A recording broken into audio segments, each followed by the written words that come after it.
Any Right. So before we start the debate, just a quick introduction. My name is Madeline. I will be judging alongside with Octaria and Iqbal Maulana. You guys can address us directly as panel instead of Mrs. Speaker or Mrs. Chair whatsoever, just to be much more inclusive. Other than that, don't forget to mention your gender preferred pronoun and also your preferred method of POI before you start your speech. Also to do your own timing. I will also be timing, but sometimes I'm too busy taking notes of what you guys are trying to say. I may skip on reminding you through certain minutes. Right. Without further ado, we'll call upon the Prime Minister to open the debate. Here.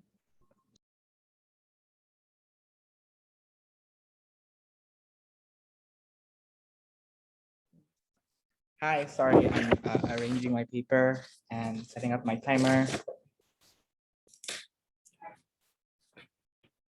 Right.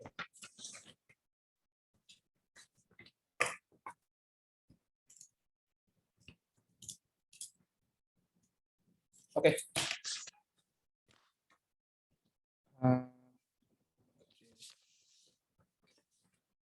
My preferred gender pronouns is he, him. My preferred POI method is through the chat. Right.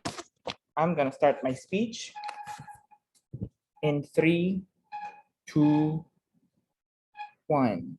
The existence of leftism in political discourse has been framed viciously as an ideology that is unrealistic, that is unattainable, unmechanizable. This happens because leftism has in the past and currently associates themselves with utopic ideals, for example, that looks like abolishing capitalism.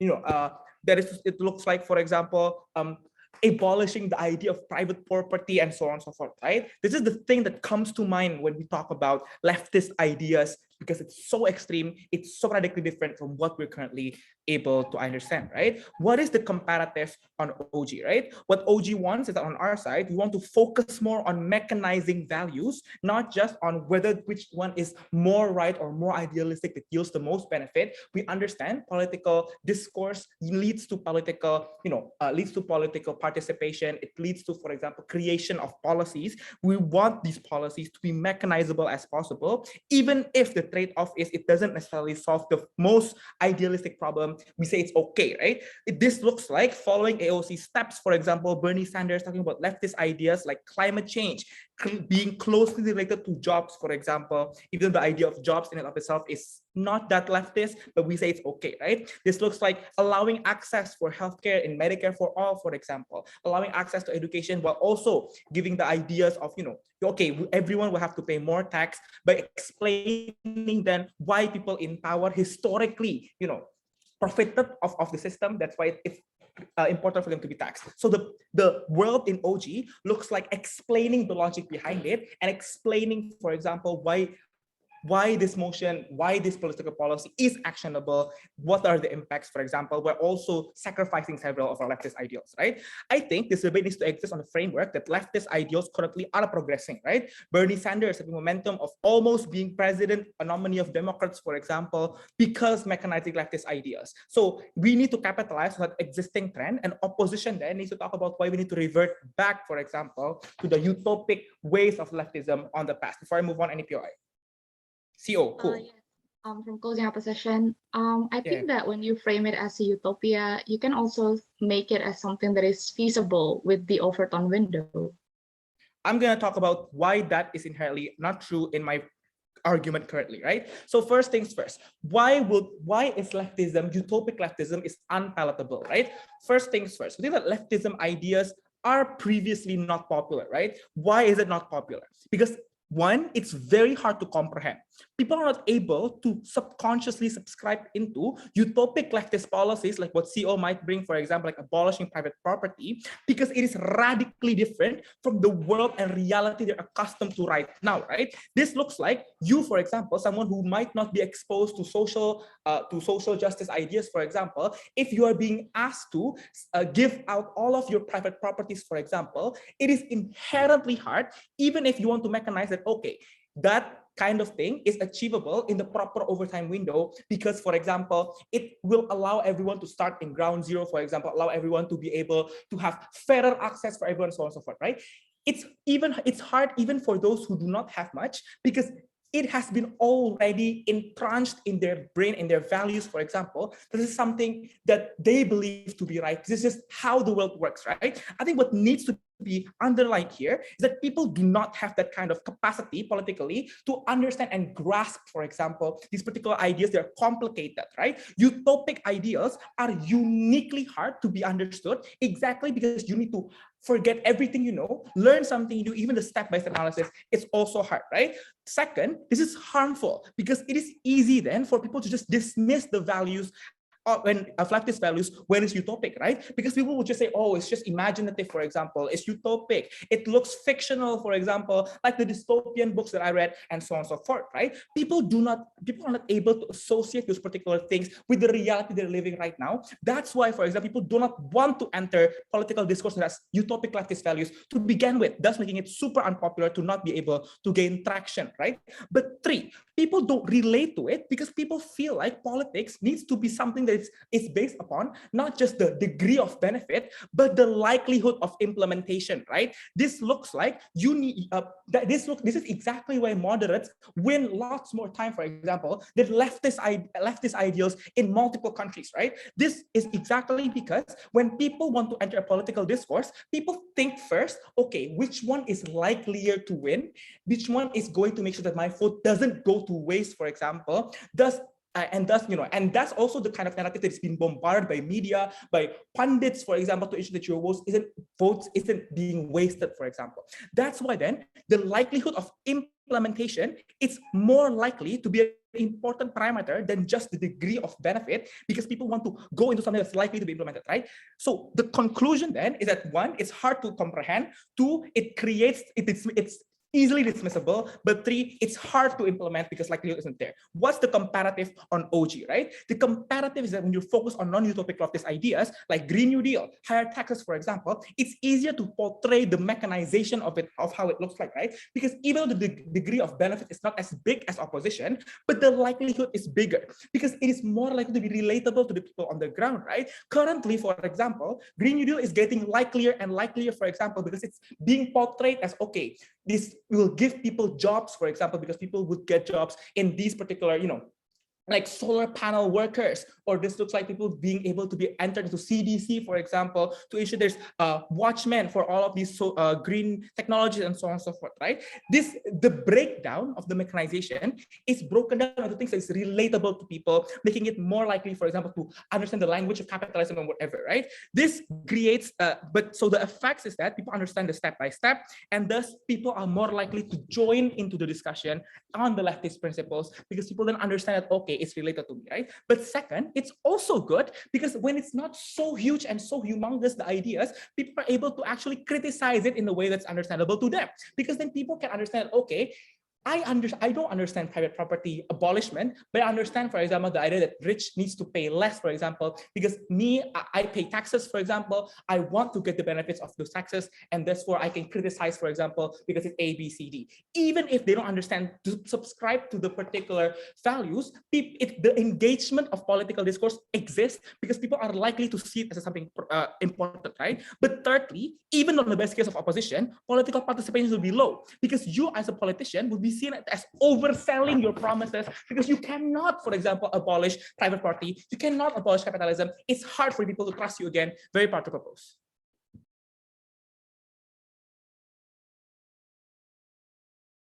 Right, thank you for that speech. Now, to open the case for the opposition bench, we'll call upon the leader of opposition. Here.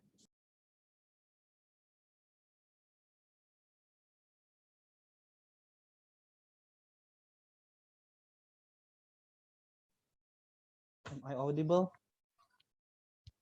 Yes, you are.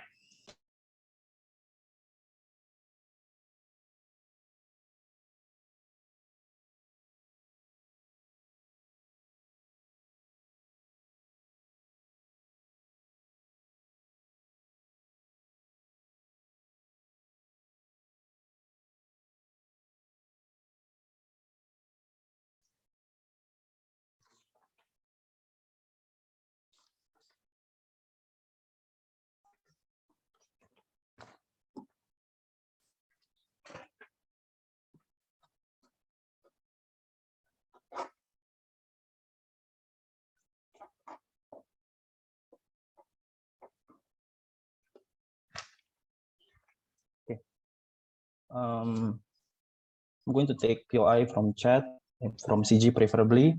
I'm starting my speech in 3, 2, 1. So I'm going to forward you 4 points of argument. Number one, how do we accumulate more political capital for leftism through balancing of discourses? Number two, I'm going to talk about how do we pass policy in the parliament. Number three, how do we increase political participation? And number four, how do we portray the system as the failure, not the individuals within the system, which is important for us to reform the system. So first of all, how do we accumulate more political capital for leftism? This is also when I'm going to respond opening government. Do understand that the utopian narrative is extremely important to be used as a discourse in the leftism advocacy, because the current juxtaposition being presented by right wing to attack the left wing is by explaining that the leftist envisions a dystopian reality. Right wing pinpoints the abuse of human rights and deprivation of political agency in other predominantly leftist countries like Cuba, Venezuela, or past Soviet Union.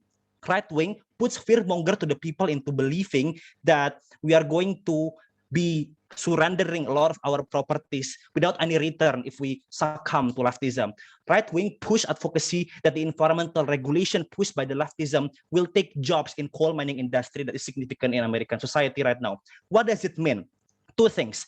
A, with current dystopian selling points being pointed by right-wing to leftism, we need to have an equally powerful counterbalance to say that we are not dystopian, we are actually utopic, and we are going to give you this utopic world. But B, utopian reality can also be explained like to compare with opening government, because we can still say that we are still not going to deprive you from any political agency like Cuba or Venezuelan government because we are democratic. We're just going to be more socialistic in giving redistribution policy. Or we can say that we're not going to surrender all of middle class properties and all of their money through taxation. And even if that is the case, we're going to return them with potential healthcare benefits, social welfare, pension money, social security. So it's going to be worth it in this utopian world. We're going to say that your jobs will not be taken away in Green New Deal arrangement, because your job that is in the coal mining industry can be transitioned into job that is less replaceable. So explanation of utopian world can still be existing in our sub-house, so people don't have to take a lot of trade-off to opt into this utopian world. So explanation argument from OG, I think should be kicked out. But number two, how do we incentivize the shift of more Overton windows in passing policy?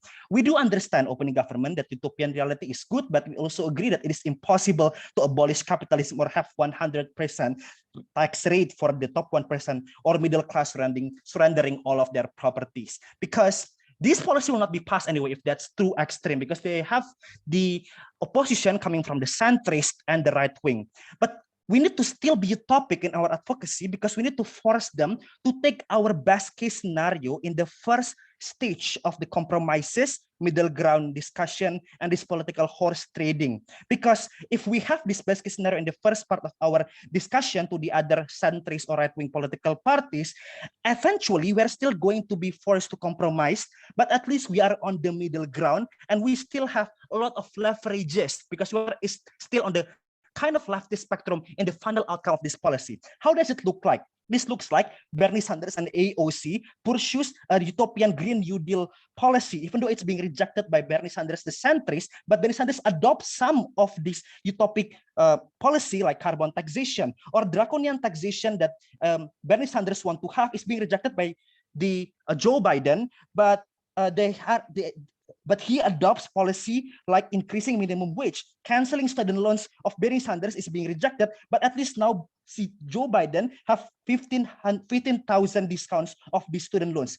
It means that in our side of the house, we need to have this best case scenario to have this moving of Everton window to the leftist spectrum. If we are being realistic and just start from the middle, we are going to be pursued and forced to give more concession and more compromises in the right end of the policy spectrum, so we don't have any policy being passed in the parliament.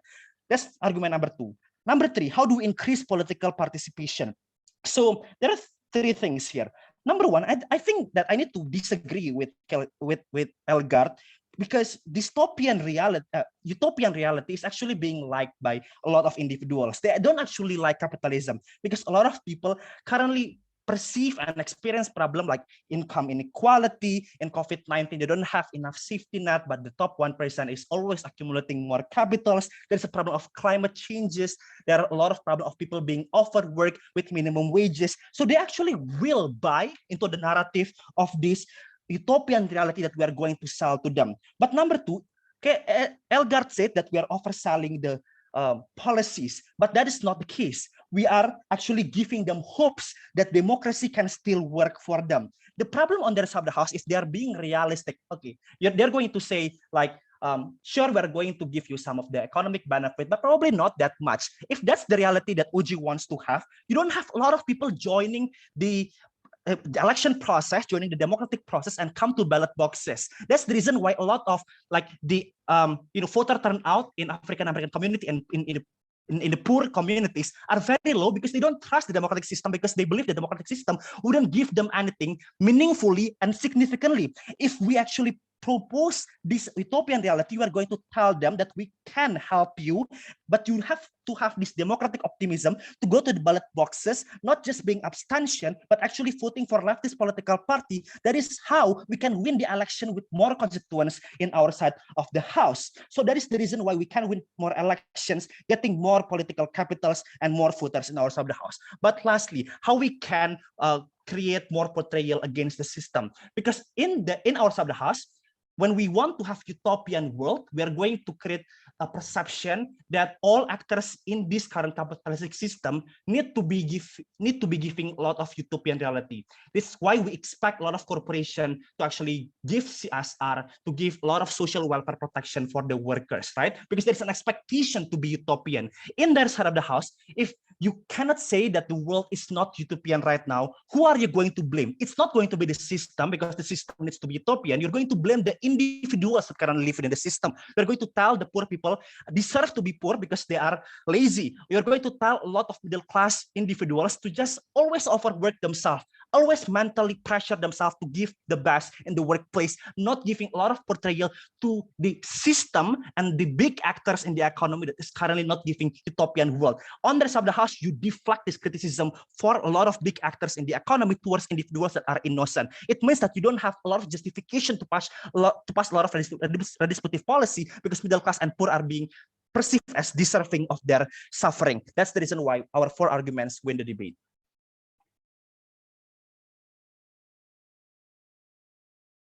Right, thank you for that speech. Now, to summarize the case of the opening government bench, we'll call upon the Deputy Prime Minister. You're here. Test, am I audible? Test. Yeah, audible. Test. Okay, cool. POI preference is through the raise hand feature or through chat, or turn on your camera and wave. Please don't unmute yourself.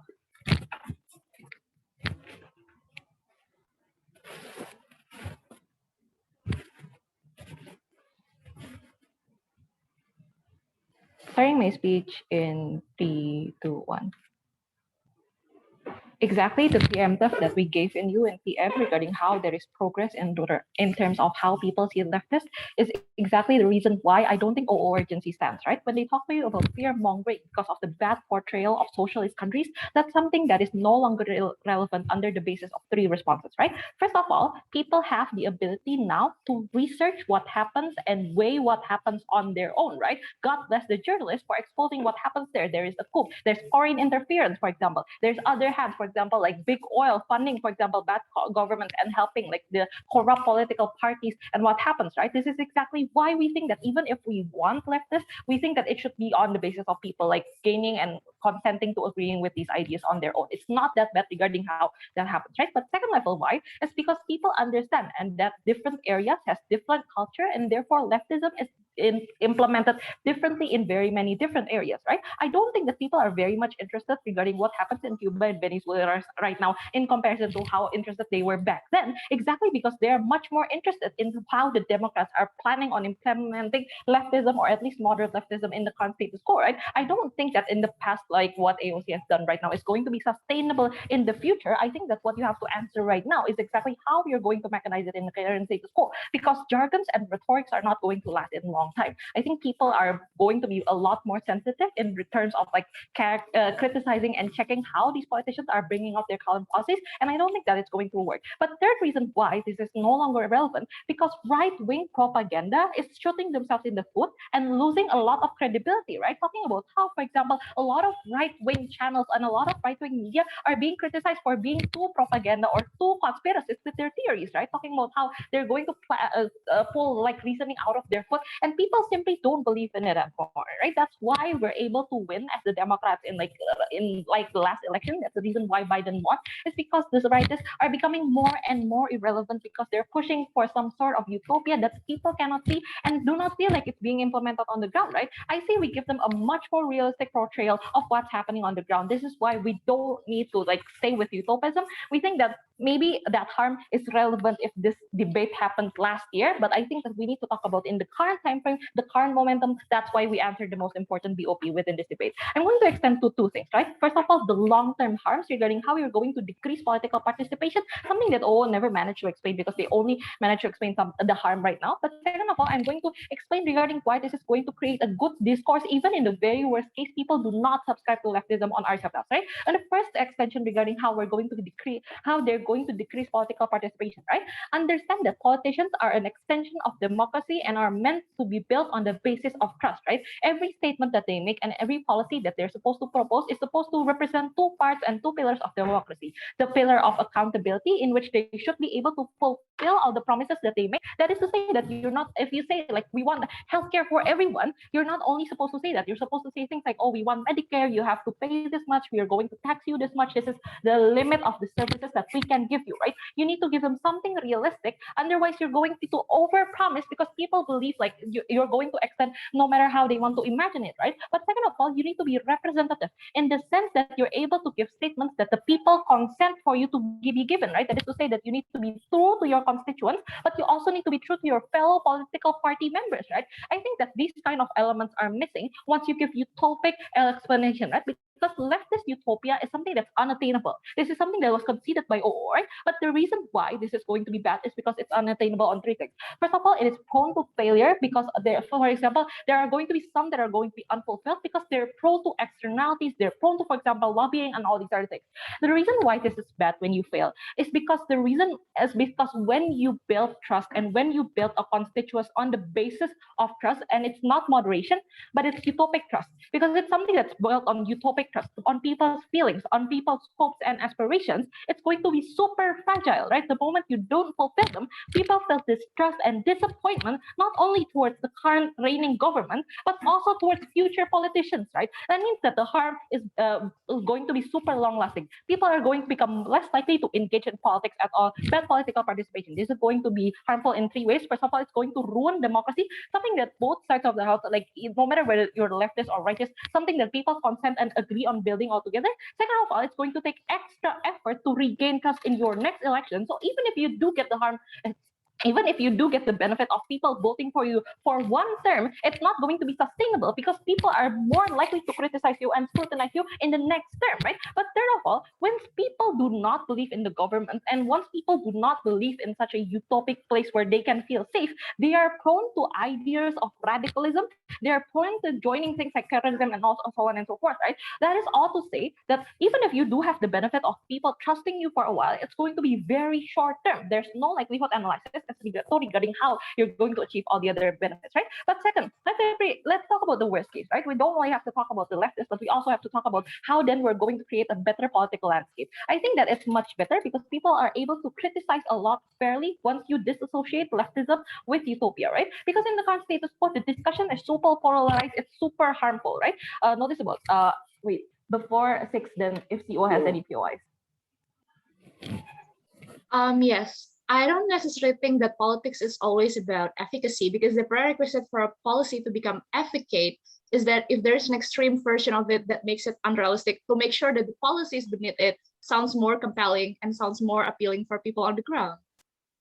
Sure, but here's the thing. For a lot of countries that already have leftist politicians, we have gone way past the event of voting for people, right? We need to prove to them that we actually work. We need to prove to them that we're able to materialize the policies and the benefits that we promise to give to them, right? I don't think that rhetorics and simply be selling the idea of a utopic leftism is going to be able to appeal to them at the end of the day. You're going to lose voters, maybe not now, but in the future. And I don't see how that's a benefit, right? But secondly, I think that once you associate leftism with utopia and with a lot of identities, I think that utopia, because utopia is described as a safety for all identities, that any attack on leftism is described as an attack on identity, as an attack on the racial minorities, as an attack on queers, right? This is not supposed to be like that. We think that leftism is supposed to be evaluated as policies and a set of ideologies, right? It's not meant to be something that's personal. It's supposed to be something that's able to be criticized by the people. I think once we shift away from the discussion of utopia and we trust a lot more on the policies and what these politicians are going to be bringing, for example, Green New Deal,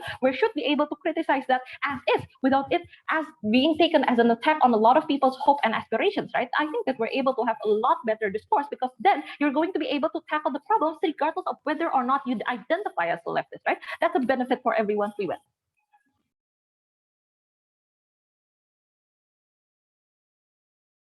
Right, thank you for that speech. Now to end the first half of the debate, we'll call upon the Deputy Leader of Opposition. You're here. Am I audible? Yes, you are. Okay, Yes, cool. Hope you open that, please. Yeah, I'm gonna start my speech in 3, 2, 1. DPM approach to our case is quite bizarre, right? Because they pose it two things. Number one, they say that the right wing is actually shooting themselves in the foot. Therefore, they're not necessarily that strong in status quo. Number two, that they say that people can do research to know what left wing is and what is leftist policy. If that's the case, that means A, there's no problem to portray utopic policy anyway, because people would understand that it's an end goal that we envision through a series of compromises that will lead to that end goal and progress. So therefore, we say that it would not cause us harm. It would not be bizarre to the reality as what TM said. But B, that means that there's no urgency to mechanize the policy anyway, because your competitor, the right wing, is actually shooting themselves on the foot for what the DPM said. Then therefore, there's no urgency for you to be more believable in the society. So the absence of mechanism or mechanistic value of the policy on our side of the house is non-concerning at all, even if we don't have that. So that means that the response to this argument to counter the framing of the right wing is not killing our case, but rather killing their own case by themselves. So 3 things in my speech. First, let's talk about believability. What they posit is that there's no mechanistic value of this utopic thingy. And second, this is different with the reality of the people. Number one, this is untrue, that because people doesn't like leftists, not necessarily because of the no class dream and those kind of things, but the reason is people don't want to surrender their capital to that taxation without a proper amount of return to themselves. So it's not necessarily the utopic narrative that makes people doesn't want to support left-wing ideas. It's the idea of no return from that taxation. But second of all, it will be worse off on the other side of the house, because realistic policy, for instance, says let's just redistribute the tax to the poor, because that's the most realistic thing that we could do. This is less palatable to the people, because middle class that you forced to pay tax doesn't want to do this because they don't have the benefit out of this. So support, participation, and whatsoever OG want to have on their side house wouldn't less likely to occur due to the fact that you're not pandering to the interest to this for this particular people. But third of all, this will be better on our side house, because utopic portrayal of leftist narrative gives them an optimism that at some point in life they would eventually have the return to pay for that from the result of paying this taxation and whatnot. So then therefore the portrayal of what exactly people would get from this leftist policy will exist on our side of the house with the association of leftist narrative. The only thing that DPM adds is that no. Mechanistic value right now are progressing. Like status quo, we have Bernie Sanders, AOC, and whatnot. Like just one thing on this. The reason as why Bernie Sanders and AOC having a lot of traction, not necessarily because that they are being realistic or detaching themselves from the utopic idea, but exactly they have this utopic idea to push for compromises that leads to this realistic leftist policy. So exactly, utopia becomes an avenue for you to have this strategic position that you have right now in status quo to balance out the right-wing idea and to balance out the capitalism that exists in status quo. So in terms of believability, at least on our side of the house, it is believable. On our side of the house, it is more acceptable due to the fact that this utopic idea gives them hope of return that they would get if they pay taxation or whatnot. The second thing that I would like to pose it is on the idea of political sphere, right? What they pose it is that no, this will be bad for a politician because you will just sell promises. So then therefore people won't believe you. This is unlikely to happen because we can justify the long-term needs and the long-term progress of this, utopic policy. For instance, it's like healthcare. Healthcare, like for 50 years, like it was proposed in 19 something, and it is passed in 2015. It takes literally 50 years, and people still support Democrats anyway. This means that people understand that this takes progress. People understand that this takes a long time. Then therefore we say there's no harm at all to push for this, and we're not just selling promises. But I'm going to engage to OG's best case scenario, right? Let's just say that with this narrative, left wing will become a buffoon,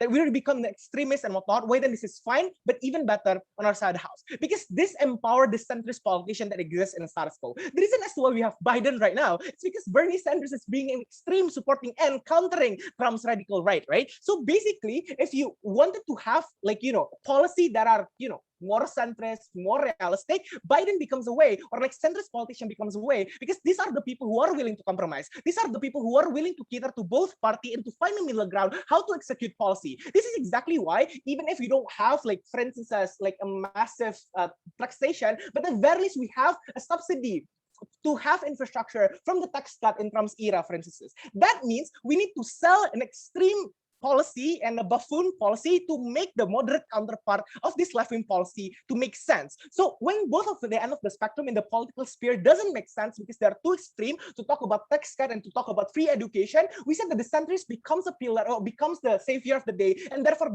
people would vote for them instead because they're the most realistic. Exactly on the metric of opening government to talk about believability and to talk about people's, so that their votes matters. We said that this centrist becomes a way to eventually have the policy that helps the people at the end of the day. So in conclusion, we need this narrative for this centrist politician to have their airtime, to have their political support. So in terms of political sphere and all of those concerns from OG, we take it on our side of the house. But then lastly, to talk about my extension, right?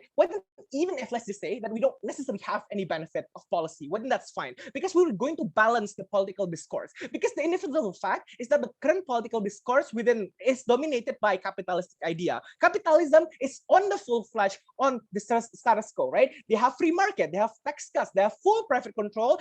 Like if you say that there are government regulation, that's basically BS due to the fact that right now government are supporting corporation and whatnot. This proves that capitalism is at the end of the spectrum. What does this context entails? Number one, there is a necessity for the left end spectrum to have counterbalance to counter capitalism, but second, to protect the group of the people from the grasp of capitalism, right? So why then capitalism dominates this harmful thing? Number one, intuitively, it harms the worker because they would normalize unnecessary working hours and whatnot, because they would feel like this is the price that they have to pay as long as they can get the food on the table, because this creates a leeway of exploitation. Second of all, this is also harmful in terms of people's lifestyle. People's normalize productivity and people's glorify productivity that harms them mentally and emotionally, because people think that capitalistic lifestyle that is not counter within the status quo is something that is true and absolute. And lastly, it's about political decision. People right now less likely, criticize capitalism due to the fact that there is no counterbalance of the end of the spectrum. Then therefore, corporation get more power. Corporation can literally do everything to consumers, or corporation can literally do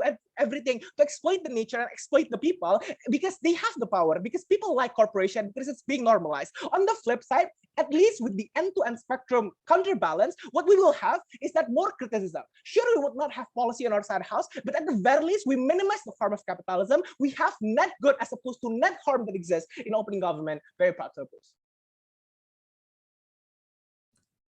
I thank you for that speech. Now to open the second half of the debate, we'll call upon the member of the government team. You're here. Kak, may I go to the toilet just 1 minute? Yaudah, nggak apa-apa.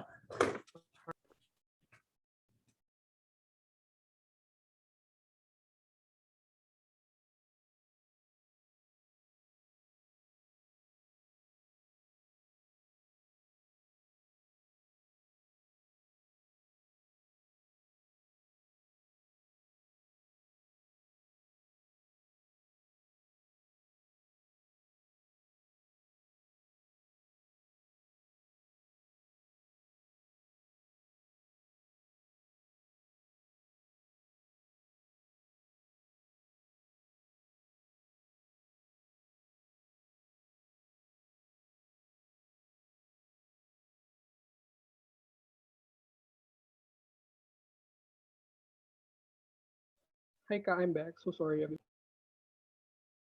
Okay, then we can continue. Member of government? Okay, am I audible? Yes, you are. Okay, cool. So if you want to PRI from chat, I do not have any preferred gender pronoun. Starting my speech in 3, 2, 1. We think that the opening half seem to forget that necessarily aiming for utopia's world is not always something that is ideal, right? I know that utopia's world is oftentimes portrayed as something that is ideal and something that we should try to achieve. But we think that when it comes to a world where there's no clashes at all, in a world where there's no disagreement at all, it's going to be something bad and it's going to be something that is going to be very extreme, right? We think that we do not want that, and this is how CG is going to enter this debate. So firstly, engaging through opening debate. I think the opening half already did a great job in talking about like the certain likelihood of, and why the likelihood of feasibility of chasing for policies is important. But we think that there's still like a lack of explanation about how it's going to happen in the context where there's going to be a competition. And also like we're going to engage to about the biggest concern about competing with other right politicians, for example. CG will also extend the harm of why the utopian discourse is always going to be problematic, right? So what do CG want? We think that CG we want things like clashes, and we want to have discourse where conflicting ideologies will clash, and we are going to have like compromises in those discourses to make sure that we are going to get the best for everyone, right? We want to stay grounded in reality, and we are going to achieve that through compromises and discourses. So first argument, talking about mechanization, right?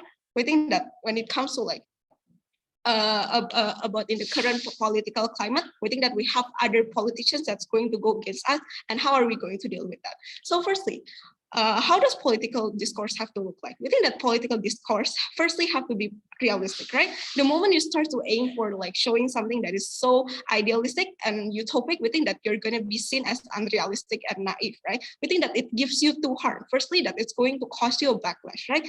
We think that when other political opponents see you talk about this utopic world, we think that they're going to laugh at you, right? Because they think that it's something that is impossible to achieve, and they will think that you're a heresy because they can't talk to you, because they will always think that this person is going to always aim for the ideal, and this person do not want to compromise or cooperate with me. So why should I bother even talk to him? So firstly, we think that it's going to cause backlash like politically, right? But second, we think that even if the people agree, even if some people are swayed by that narrative, we think that it cannot be ideally achieved, right? Because there's always happens, and one person's utopic world is always a hell for the others, right? So we think that in the basic sense of itself, a utopia is something that will never be will never be achieved, right? So how are we going to deal with that? I think that when it comes to pandering to the people, especially on the people on the gray area or the moderate left, we think that we cannot simply show them utopia, right? Because these people are people who are like crushed under living in a very pragmatic world, right? They are living in a very harsh world that demand them to be pragmatic. So they become very pessimistic. So the moment you try to show them like this utopia, they won't be able to like believe it. So we think that these people are probably just wanting like some incremental changes instead of like an ideal revolution, which is very hard to achieve, right? We think that to pander to these people is more likely for us to succeed if we actually go for a moderate stance, right? So we can actually achieve like incremental changes.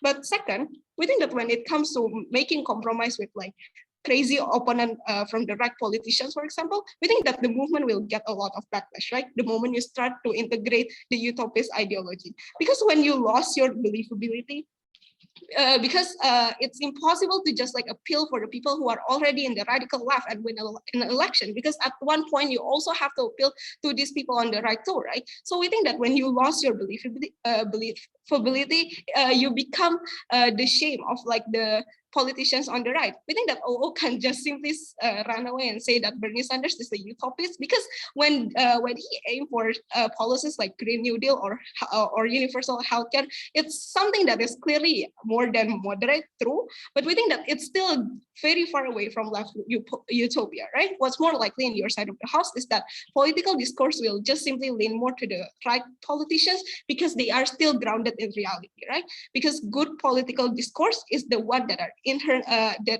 can actually make people opt into it and want people to participate in it, right? But before I go, I'm going to start from O. Whatever incremental centrist realistic policy that you are going to have is going to be hell from people in the left and extreme right spectrum. So what is the difference in your side of the house? Okay, I'm going to insert that later. We think that when it comes to compromise, it's not always a hell because we do not always go to the extreme, right? Which I'm going to explain later in my second argument. But we think that what's going to happen in O and CO is that it's going to be something that is that becomes a butt of the joke and something that will even more spin further by the politicians on the right as a joke, and it will even create even more backlash to the movement itself, right? Because there's no compromise at all, and because there's no like sign of any changes or compromise. But okay, going into my second argument, talking about what is the parameter of good ideology. We think in a utopia is a world where nothing is going to oppose you, and when there's no problem at all, right? Which is unrealistic because there will always be conflicting ideals because there are like tons of different people with like different ideology and background, right? And we think that that's something is fine, right? Two parameter of good ideology. Firstly, we think that good ideology needs to be grounded in certain reality, right? For example, it needs to be able to actually achieve goal and achieve incremental changes that is going to give a better life for the people, right? We think that when people dream but they do not have any incremental changes, we do not want that, right? Because that's only just like a facade. But second, good ideology is something that doesn't always goes for the extreme, right? Because understand that when we imagine egalitarian utopia, we might imagine it as a beautiful world where people do not have to work or etc. But we think that the reality of it but we think that we also have to understand that when you try to pursue something extreme, you're also going to sacrifice something else, right? We think that the reality of egalitarian utopia is that you also have to like sacrifice things like private property, for example, or intellectual property. But when people go to extreme, people tend to forget that compromises and clashes is important, right? So what's going to happen when you go for the extreme is like things like Mao Zedong era in China, for example. We think that when you try to achieve those kind of stuff, it's going to be quite dystopian itself because when you talk about utopia, it doesn't factor in the reality where you have to exchange something to be able to achieve it, or something that you have to sacrifice to be able to achieve it. So we think when there's no counterbalance at all, when there's no compromise and discussion at all, the kind of utopia you're going to pursue is never going to be good anyway, right? Therefore, we think that the parameter of good ideology is that it needs to have some kind of clashes, some kind of compromises. We are very proud to propose. Right, thank you for that speech. Now to open the case for the closing opposition, we'll call upon the member of opposition. Here. Hi, I'm sorry, but my connection is quite bad. Can I change my connection first? Oh, yeah, sure. Thank you.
Is member of opposition here? Or at least reestablished? I'm contacting her. Okay, right, because it's almost the 3 minutes mark, yeah.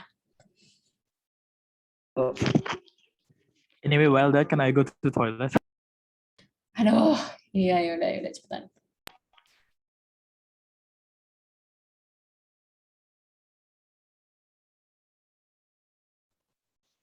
Hi, am I audible? Yes, but one of the panels is in the toilet, so just wait for a few minutes, yeah. Okay. Nggak sampai minute sih.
I'm back.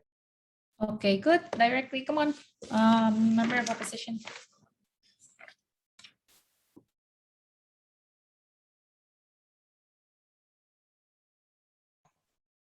Okay. Preferred gender pronoun she or her. If you have any POI, please do so in the chat box. Starting my speech in 5, 4, 3, 2, 1.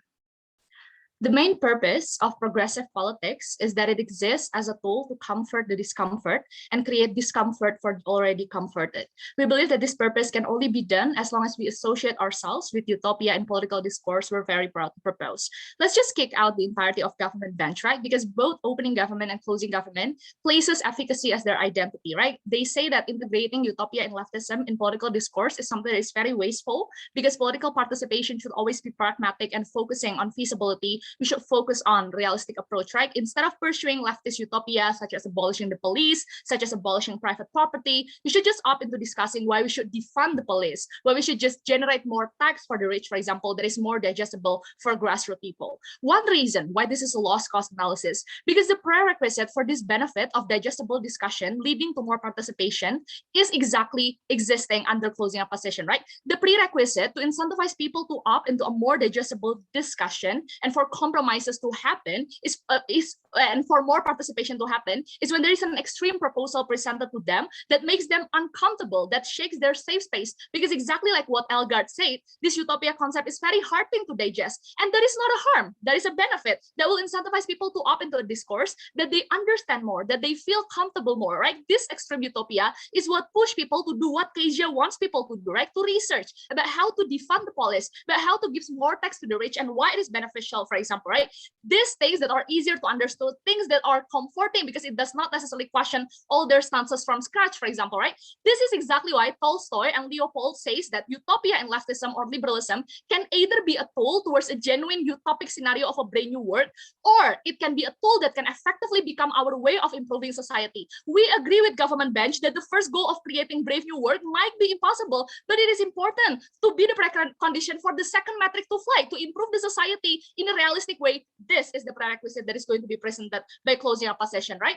One simple framing to answer why we will be better than our opening is that we believe that progressivity in politics have two purposes, especially in leftism. First of all, obviously to tailor efficacy in policy making, and second of all is to create comfort on grassroots level. For example, if we're talking about social movement or activism and whatnot, right? We think that the first metric in regards to efficacy in policy making have been wonderfully explained by our opening to begin with, but we do not think that it is enough to win this debate because firstly, it is a very complex thing if we want to talk about policy making, exactly because it requires judiciary reform. That one is very expensive. It requires a lot of expert or capital, for example, that most minority are probably not privileged with due to the asymmetrical opportunity, for example, that they have with the majority. But second of all, you also need to pass things like Senate and also pass things like judiciary reform and whatnot, which which have a very huge opportunity for the judges to be divided in the parliament or whatsoever to begin with, right? This is exactly why under closing opposition, we will focus on the second matrix in regards to ensuring comfort, regardless of whether or not policy changes will happen.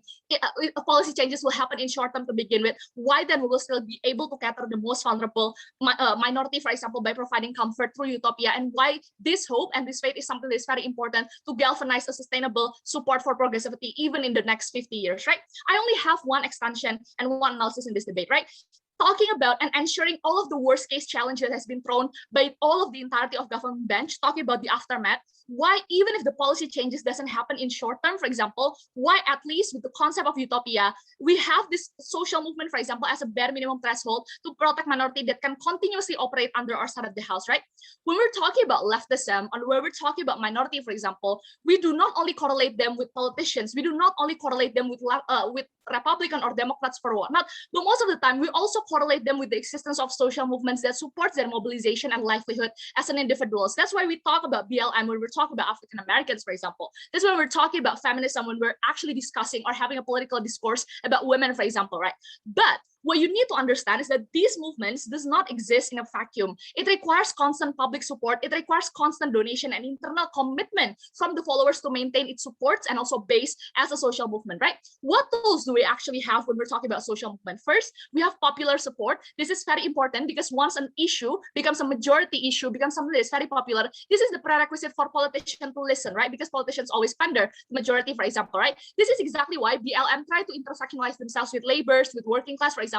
This is the prerequisite for them to gain attention from the higher ups, because what you need is always mass and quantity and people actually caring about your causes or about your issues to begin with, right? But secondly, what you need is also advocacy, right? Be it in soft or hard approach, be it in democracy, be it in demonstration or even talking to the higher ups and whatnot, that also require mass. But lastly, what you also have as a goal is policy changes in form of judiciary reform, right? But what is the most important essence to make sure that we can empower leftism, to make sure that we can always empower this minority to begin with, right? It's a very simple answer.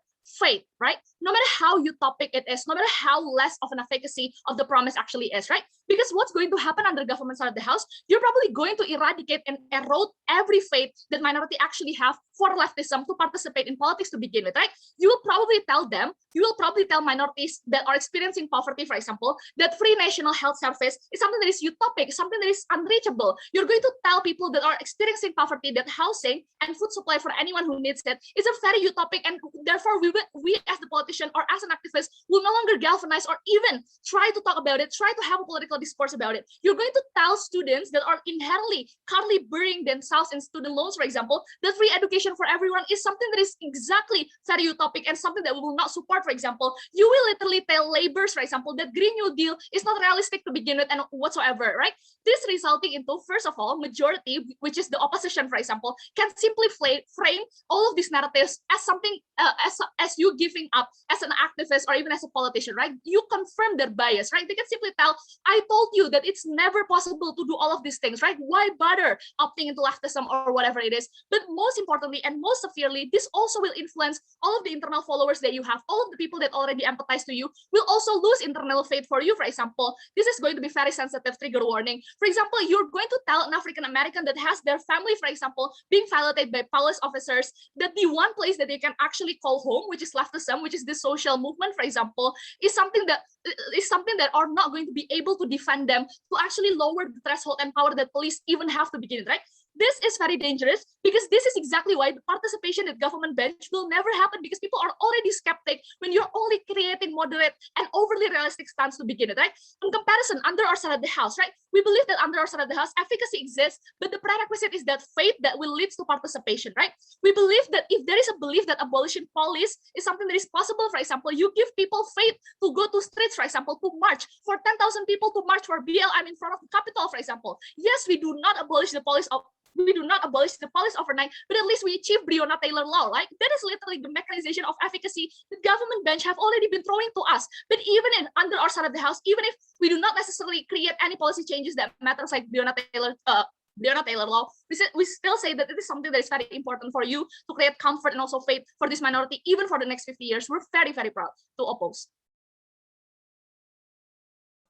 Right, thank you for that speech. Now, to close the case for the government bench, we'll call upon the government web. Here. Yes, I'm audible. Yes, you are. All right, if any of you wants to POI, I'm probably gonna be taking one from OO. Just do so through the chat. Yeah, and that's it. I have no preferred gender pronouns.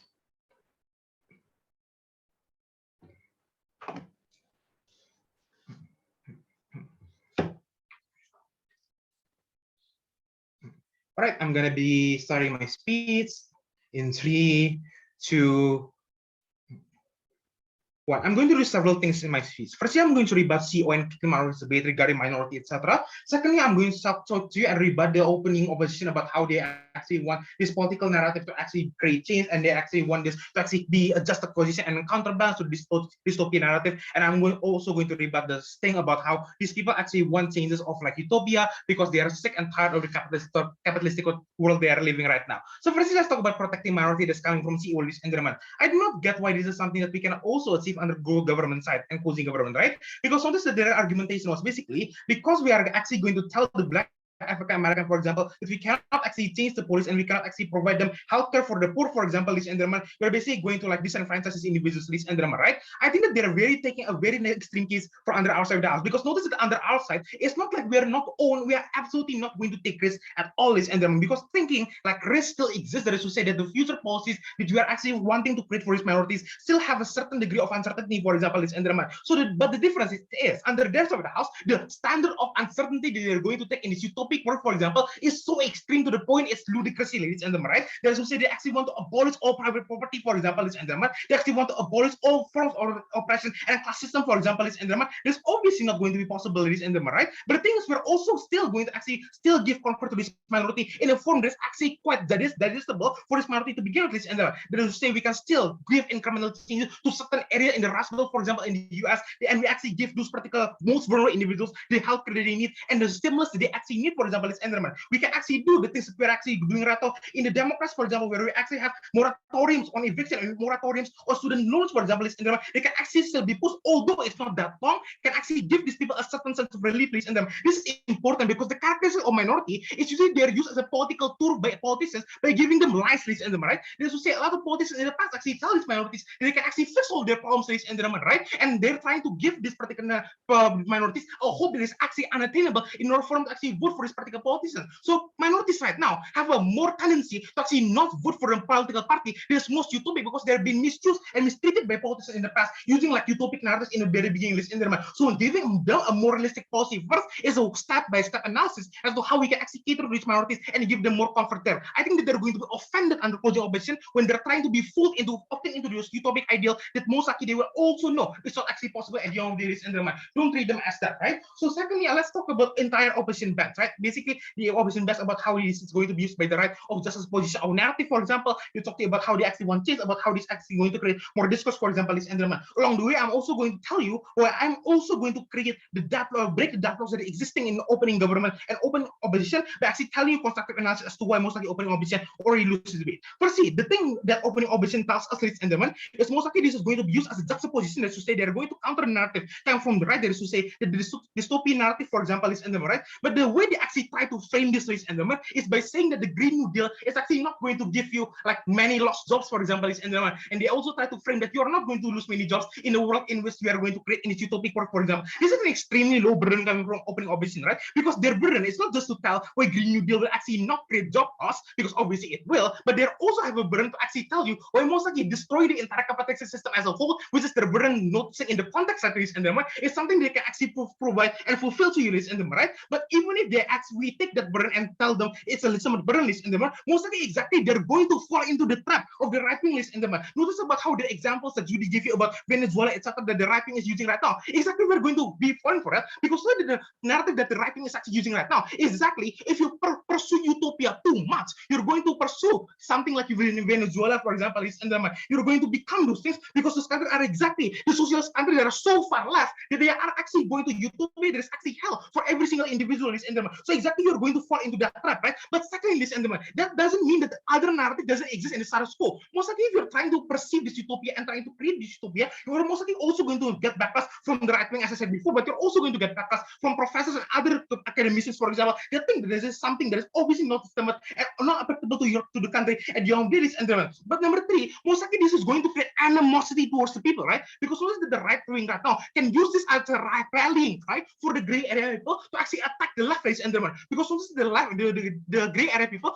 always have this intuition pump, right? They should say if they think like leftist communist society, they are going to automatically think to countries like Mao Zedong era in China, for example. They're going to think for Joseph Stalin, for example, in the 1950s, ladies and gentlemen, in which the country was a literal shithole because of communist society. Because of that, ladies and gentlemen, this can actually be used as a rallying cry from the right to actually attack these leftist, ladies and gentlemen. This is bad because obviously we're going to be created as a pride of the political society, and most likely political discourse is not going to be leaning on our favor. So that's why most likely it's not going to be good. But second, let's talk about change, ladies and gentlemen, right? Before moving on about change, I'm going to extract from O. Climate change has created a lot of disaster in the US, so people like Green New Deal, and Green New Deal also provide job for the people that the job is lost by this project. Tell me why we cannot explain this in our utopian advocacy. Because notice that the utopian that you create doesn't only extend to Green New Deal, because the capitalist system also exists under your side of the house. You literally have to disable capitalist system and not just Green New Deal. So that's the burden that you need to actually prove, and I haven't proven. So the secondly, how do we actually create change on the outside of the house, ladies and gentlemen? Notice that I guess already told you, my member already told you about how we actually need compromise in the political party to actually make sure that we can actually get policy, ladies and gentlemen. I know that this might not seem the most ideal situation, but it's better than no change at all under the side of the house, right? Because notice that most likely when we actually have compromise to other political party, for example, we can actually do it as a bipartisan issue, for example, and we can actually, give some of our favors to them, for example, and most likely we can actually create policy that way, right? But secondly, ladies and gentlemen, notice that most likely this is not going to happen under opposition bands, because we are going to create utopia where the other party cannot exist, ladies and gentlemen. The game of like politics is not going to be a game of chess anymore, but the free for all, in which everyone must kill the other party in order to create policy, ladies and gentlemen. Most likely it's going to create a toxic political discourse in which everyone cannot get their way, and the parliament is going to be thrown in chaos. And most likely we are actually going to do one is going to be pariah, because as the explanation I told you before. But thirdly, why most likely people won't support us, ladies and gentlemen? Three structural reasons. Number one, people are already interested in the idea of private property. They should say most likely they cannot envision a world where private property and the hardware that they actually accrue is going to be taken away from the government. So most likely they are going to be seen as an evil party that's trying to take away of their income just for the basic of some ideal utopia, ladies and gentlemen. But secondly, ladies and gentlemen, most likely, as I said before, the ideal reasoning as to what a political party that actually supports leftists actually is things like Putin and things like Mao Zedong, for example, in the past, ladies and gentlemen. So people have an incentive to actually go against that. But 30, even if they're living in a capitalist society like OO said, most likely they're not actually going to go up into this particular thing anyway, because notice that the way that we actually need these people to believe in us is to make incremental changes first. Notice that if we actually make incremental changes to compromise society, most likely people are going to have more moderate views on what leftist actually is, making them more trust the left is actually moralist and rather than giving them the most like unintelligible and most unrealistic depiction of utopia of leftist at the very beginning, without actually leading them to like understand what it actually means in the most moderate sense first to actually guarantee support. Because of those reasons, we are very proud to propose and vote for CG.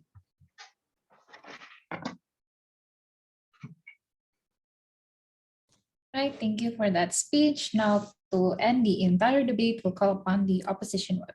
Here. Am I audible? Yes, you are. I'm just going to set up my timer.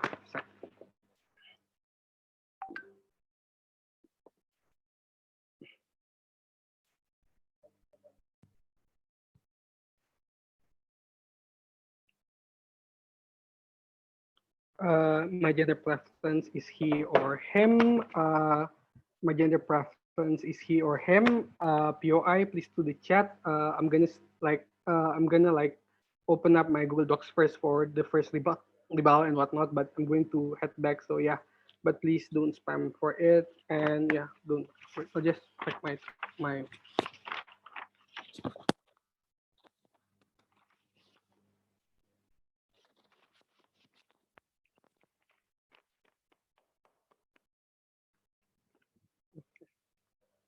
Starting my speech in 5, 4, 3, 2, One, I'm going to do three things in my speech. Number one, I'm going to engage the closing government's case and kick them out. Second, I'm going to engage the opening government's point about accessibility, participation. Third, I'm going to compare ourselves to why does we deserve more than them, right? But before that, just one piece of response while being a frame to begin with, right? Because closing government's biggest base is that parameter of good ideology is that it can create efficacy and it's effective to begin with, right? Notice that this is a very big problem that comes from them, right? Because notice that in status quo, for example, there is no such thing as a political ideology that's 100% effective, right? The fact that in the current status quo, for example, there's no country that's 100% socialist, that doesn't have any private property. There is no country that's 100% capitalist with like country that disregards property life, for example, right? But the fact that people, for example, still believes in socialism, for example, people still believe in capitalism, for example, is that ideology does not talk about its efficacy, about its value for the people. What does it mean? How does it give them hope, and how does it give them things to begin with? For example, whether or not it can cater to them, and that's why it exists, because people cling to their faith and hope and this, for example, with the expectation that it may not be accurately 100% that, but what's important is that people can gain a benefit in the future by doing it to begin with, right? I think this kicks out CG's parameter and their biggest argument to begin with, right? But then their biggest argument then comes about like talking about backlash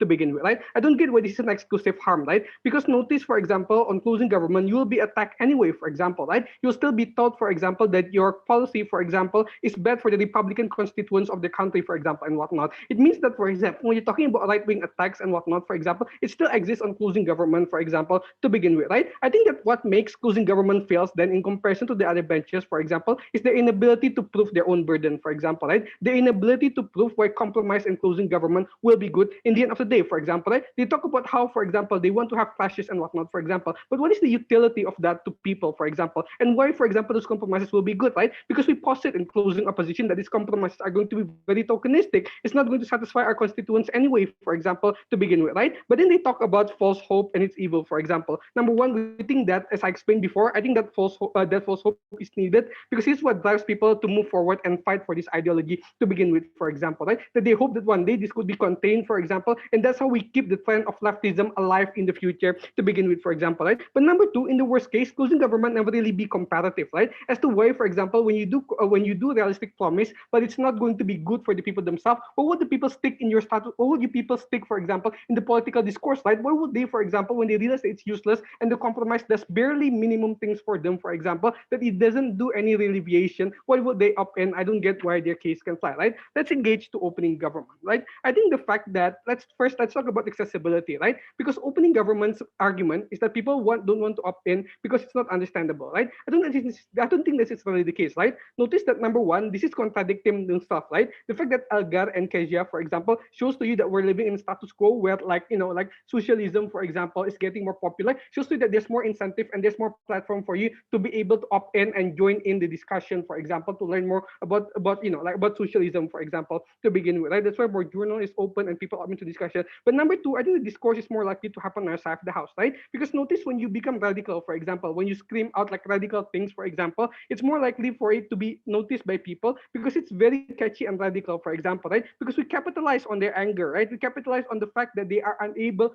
to be, they are being stressed out, for example. And this is good for minority, right? Because they're the one that's being oppressed the more, for example. And this is when Mutiara's contextualization comes in, for example, because that's the only way for you to fuel the anger, for example, to make sure that they want to fight for their rights, for example. The only prerequisite for them to be able to be, wanting to fight for the movements, for example, just to make sure that even if it's unrealistic, that this is a comfort and hope that it could be one day great, right? I mean that's why I think OG falls, right? Because their characterization is inconsistent, for example, right? And why when you act very realistically, it's going to create the compromises that you want in the end of the day, right? But before moving on, sure, Algar. Faith on our side in OG is based on likelihood, for example, where people feel like the politician is able to accept them because the policy can actually manifest into something, right? Why is the hope on your side that is hard to manifest is different from the everyday rhetorics that is empty, that is given by the politicians? Yeah, I'll rebut it right now, right? Because this engages to their point about these decreases like political participations to begin with, right? I think that this is very problematic to begin with, right? I think that to an extent, you have to understand that in CO, for example, we need to make sure that people are going to fight and believe no matter what utopia is, right? Why does this happen, for example? Because I think that to an extent, for example, people like Bernie Sanders, for example, even when they get fucked by the system that they cannot continue their fight, for example, and they cannot promise it, for example, it means that they still can say that, for example, that even if he keeps failing, for example, he's still fighting for the utopia to begin with, for example, right? Exactly, because on closing government, for example, on your side of the house, what you're going to say is that, we're going to make it on likelihood and probability, for example, right? But notice that, for example, even if you give like the things that are more likely and probable, it's still bound to fail even day, for example, right? Because there are externalities that you may cannot control, for example, right? Just on your side of the house, I think that number one, false hope still exists. But number two, it's going to be even worse, right? Because more likely, for example, on your side of the house, it's going to desensitize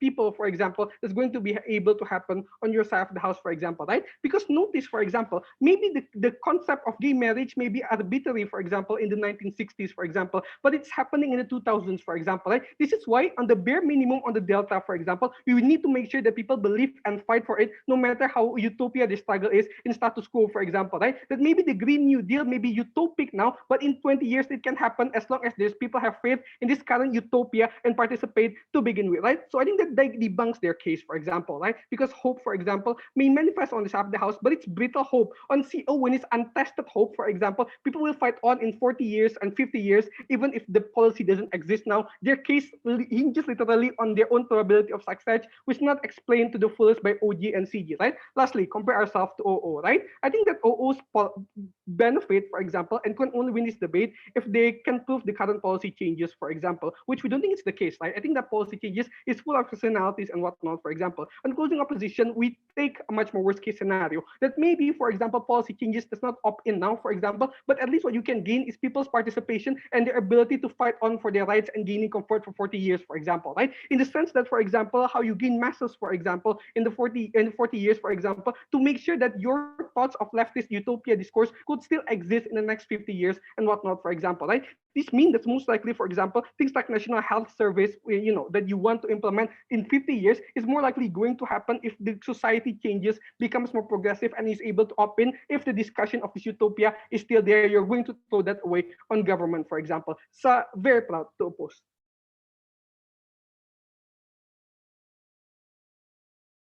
Right. Thank you for that speech. And that marks the end of the debate. Just wait for a few minutes while me and my panelists confer.